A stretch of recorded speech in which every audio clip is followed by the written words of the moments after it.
فضلو سن لو کیونکہ مولانا اس کو کہنا گناہ ہے. ڈیزل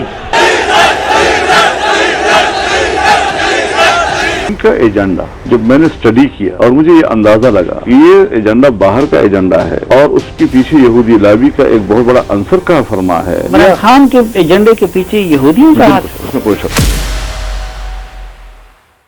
گاجر کا حلوہ اور کھوئے والی برفی تحریک انصاف کو کھلا کر مولانا نے تلخی میں مٹھاس بھر دی.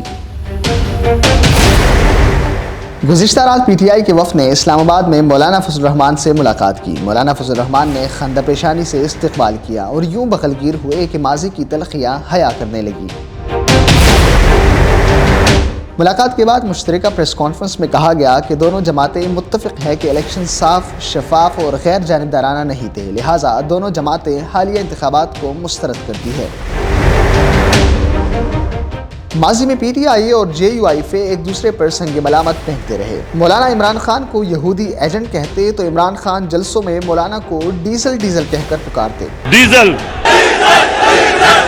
اس کے پیچھے یہودی لابی کا ایک بہت بڑا عنصر کا فرما ہے. یہی وجہ ہے کہ اس ملاقات کے بعد جہاں ایک طرف ٹویٹر پر یہ یہودی diesel bye bye top trend کرنے لگا تو دوسری طرف سوشل میڈیا صارفین نے اس پر دلچسپ تبصرے بھی کیے. صحافی خرم انصاری نے اپنی پوسٹ میں لکھا کہ گاجر کے حلوے اور کھوئے والی برفی سے تحریک انصاف کے وفد کی تواضع، مولانا نے تو سالوں کی تلخی میں مٹھاس بھر دی. واہ کیا کہنے.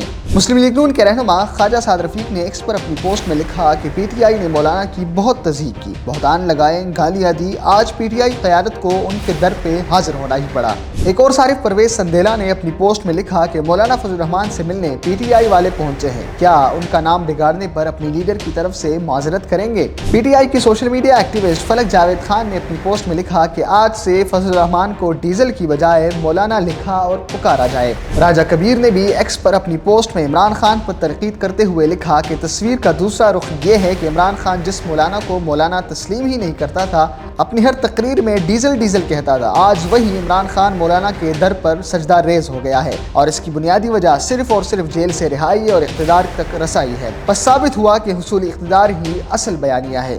شفاعت علی نے اپنی پوسٹ میں لکھا کہ آج سے پی ٹی آئی ورکرز دل دل مولانا جاں جاں مولانا کا ترانہ سنیں گے.